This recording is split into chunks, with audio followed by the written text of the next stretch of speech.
Hey folks, welcome back to Gaming Garbage where we take a look at games, chat about the gaming news in the industry, and of course, stream for fun. My voice is still a little wonky. I've lost my voice due to a cold, and we'll get through it. The show goes on. I just feel like it's getting a little better though. But today we're going to talk about PlayStation, and we've talked on the channel before that PlayStation really doesn't necessarily have an identity like they did, or that they're shifting focus to, just like Xbox is on some stuff. And the identity of PlayStation is getting pretty murky.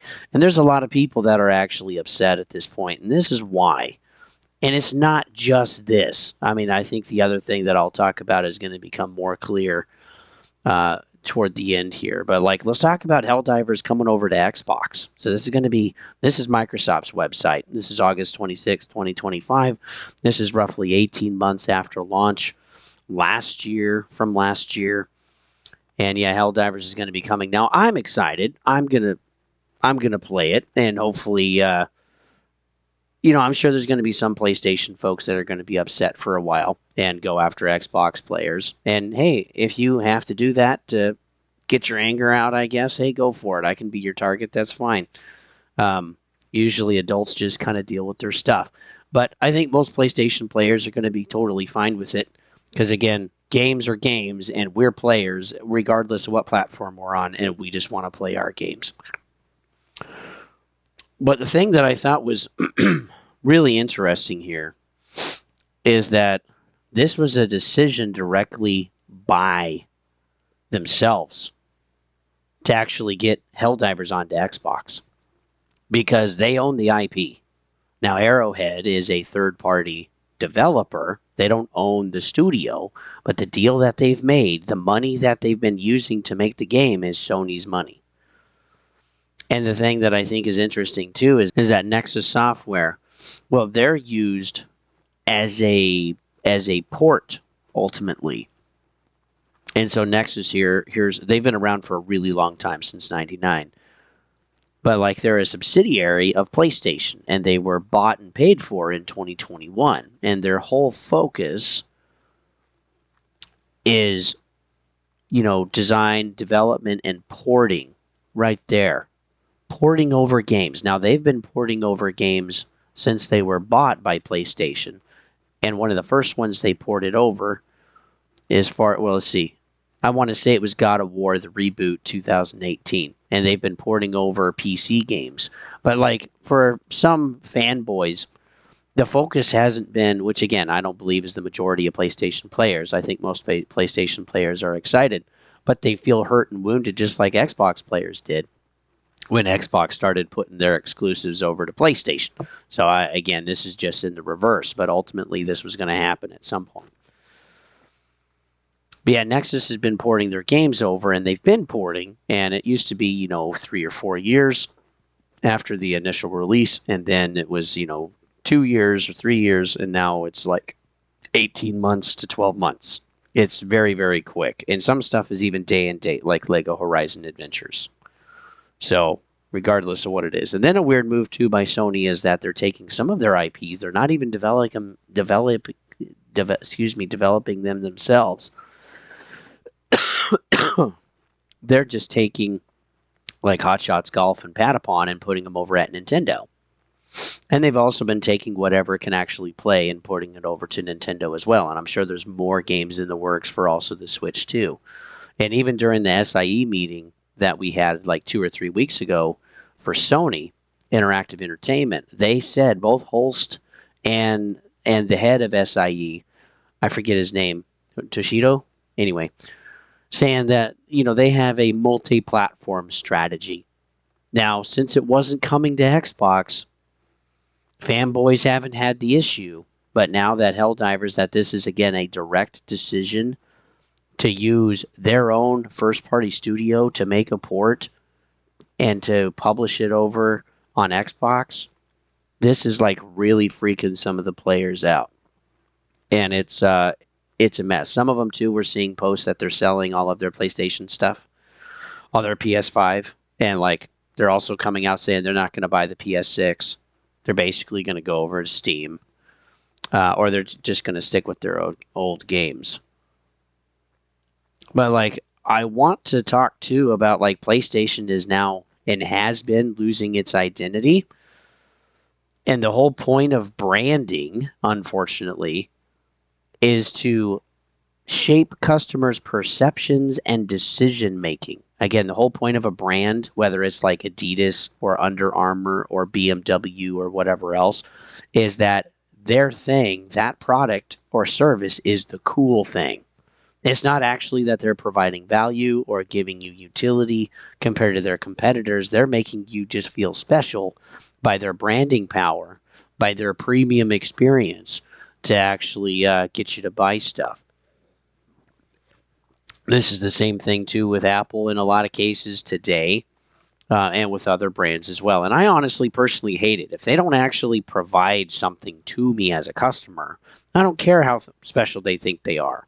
Like, I'm I'm not usually one to be worried about branding.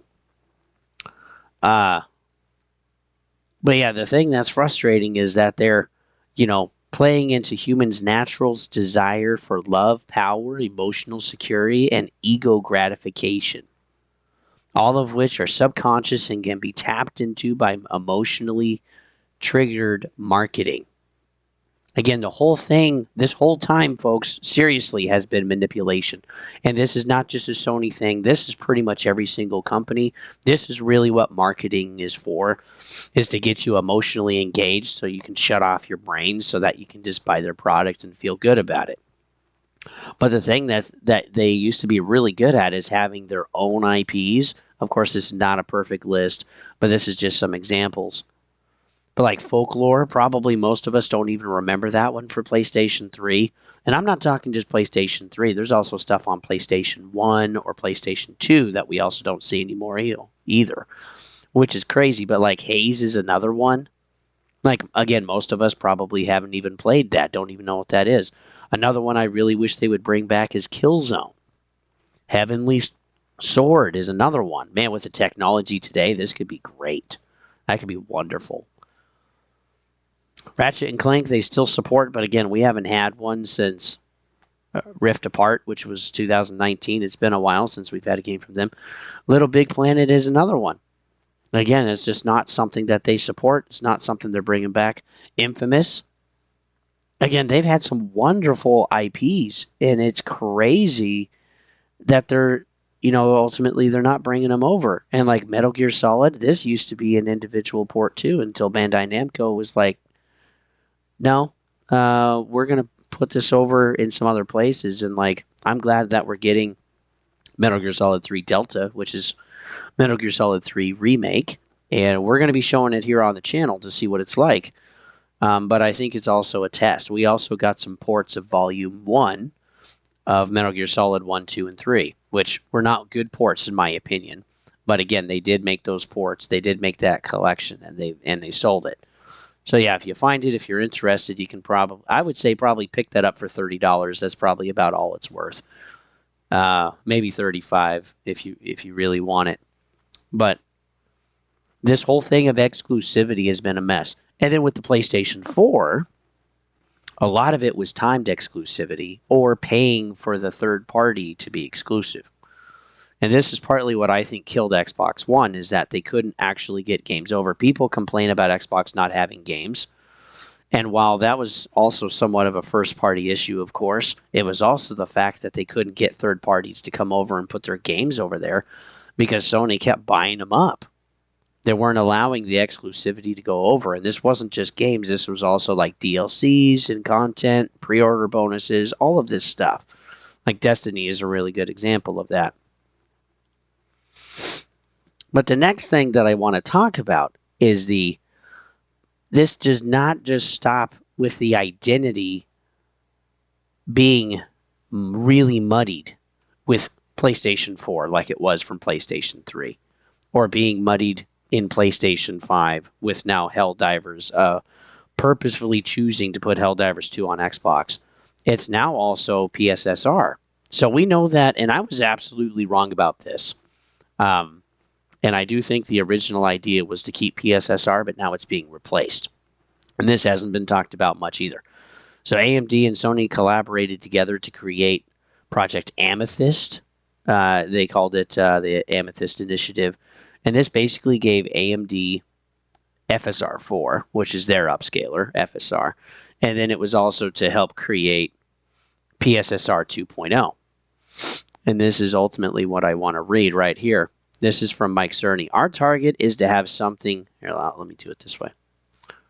If it'll let me. It won't. Anyway, our target is to have something very similar to PSSR's upscaler available on PS5 Pro for 2026 titles as the next evolution of PSSR. It should take the same inputs and produce essentially the same outputs. Doing that implementation is rather ambitious and time-consuming, which is why we haven't already seen this new upscaler on PS5 Pro. So the whole idea is that they were doing something like what PSSR 4 did or was doing and implementing it as PSSR 2.0. That's what I shared in my news. Now we read this. This is literally from 3 days ago. Let me show you. Here we go. July 2nd, 2025. And this is an interview with Tom's Guide. As part of a new interview with Tom's Guide, PlayStation architect Mike Cerny has confirmed that that FSR 4 will arrive on PlayStation 5 Pro sometime in 2026. So where did PSSR go? Are they just completely abandoning their own upscaler they took time to develop? That's what it sounds like. Now, a lot of people ripped PSSR, including myself, for the implementation, but quite a few folks on PlayStation were like, hey, they're going to support it, and I thought that too. It made total sense, right? They're going to support it, they're going to improve it, we will get these next future iterations. But now they're just taking AMD's FSR 4 and putting it over. The thing that's crazy today is that the PlayStation 5, regardless of what model you have, already has FSR 3 available. That's also over at Xbox too. Again, it's not for every single game, but some games might actually look better than some of their counterparts, and that could be the reason why. There's a very small list, but it is growing. But now we're getting FSR 4 at some point, and I think it's already out for PlayStation or for AMD's new graphic cards, and then this is coming in 2026. But I think it's disgusting that here they put all of this messaging, again, all of this branding of PlayStation being premium, creating their own upscaler. It's going to improve all of these games. They're going to get it almost for free. They just got to buy a PS5 Pro for $700. But yeah, PSSR is a dead upscaler. It's over. They are completely abandoning that whole project. So everybody that bought a PS5 Pro, you just wasted your money. Completely. Like, they're not bringing it back. They're not continuing on with the project. From anything we can hear from Mark Cerny, it's just going to be FSR now, like what Xbox already has. And PlayStation already has too. So yeah, personally, I just think this is really sad because not only have we been seeing the shift away from PlayStation having an identity, knowing their audience, producing what players are wanting, whether it's in their services, in their games, or in something else. Again, they had that big push of live service, which didn't work out. I mean, that was 13 games. We might actually add 3 more with Project Gummy Bears and Marathon and Fair Games. And then we're now getting to the point where we're abandoning PSSR for FSR from AMD, and now we're also removing the fact that there's exclusives. And again, we've been moving the goalpost for quite some time. Oh, they're not coming to Steam. Well, they came to Steam. Well, they're not going to come day and date. Well, that's also changed too. And waiting 12 months with all of the options we have is not a big deal anyway.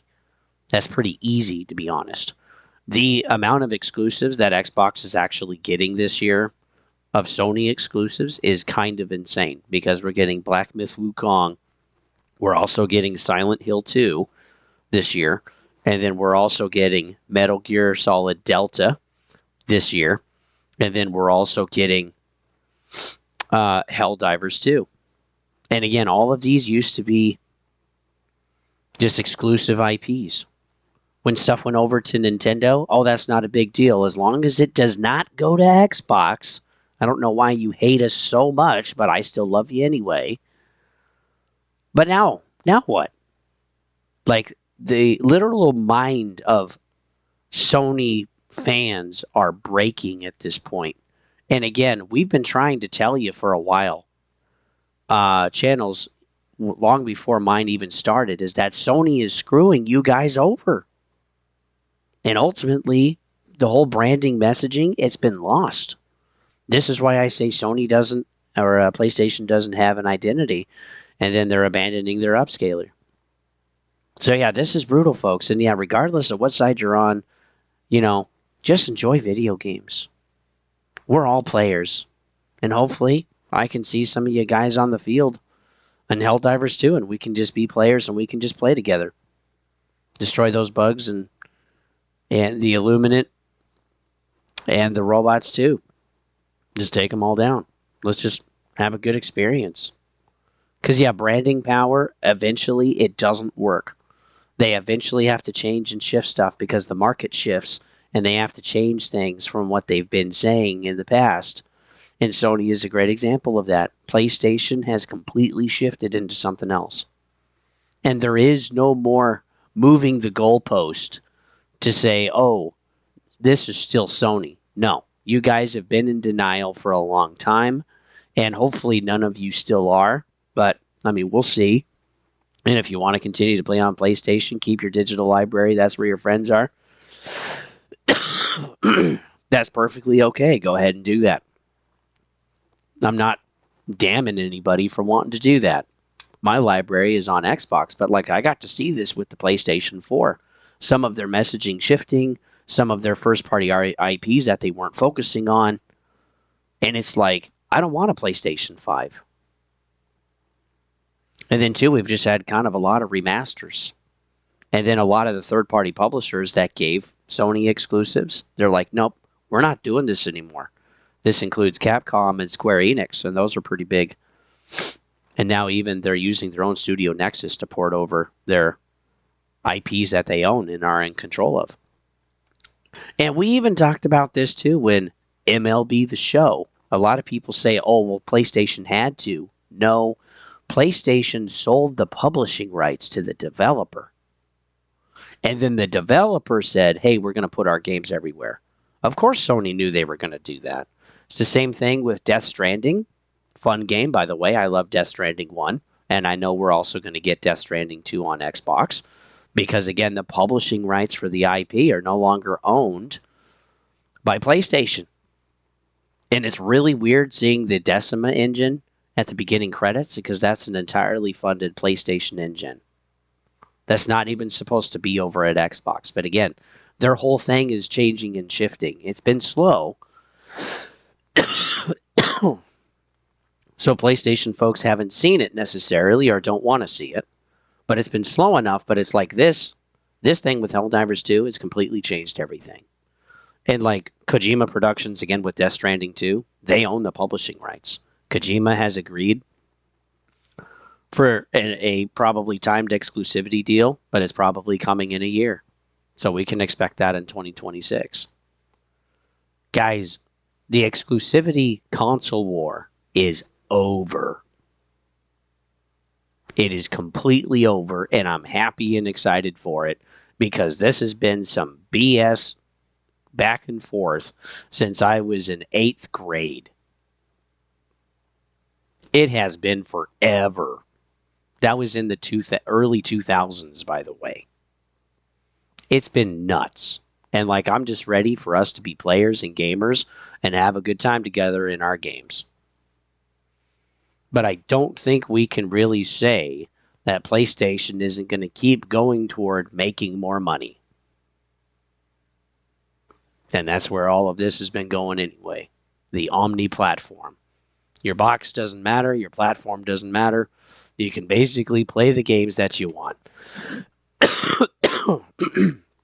And if there's any other doubt whatsoever, Xbox's hybrid console that they're going to have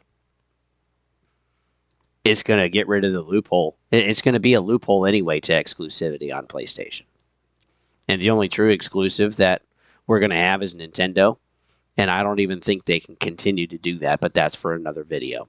So thanks for tuning in, folks. You can always follow me at Gaming Garbage 22 over at YouTube. We also have a playlist of multiple stuff over there. We do playthroughs, we do initial looks and game reviews when we can, which we have some more coming up this year, including the one you guys voted for, which is Chronos, the New Dawn. I will be showing that this year.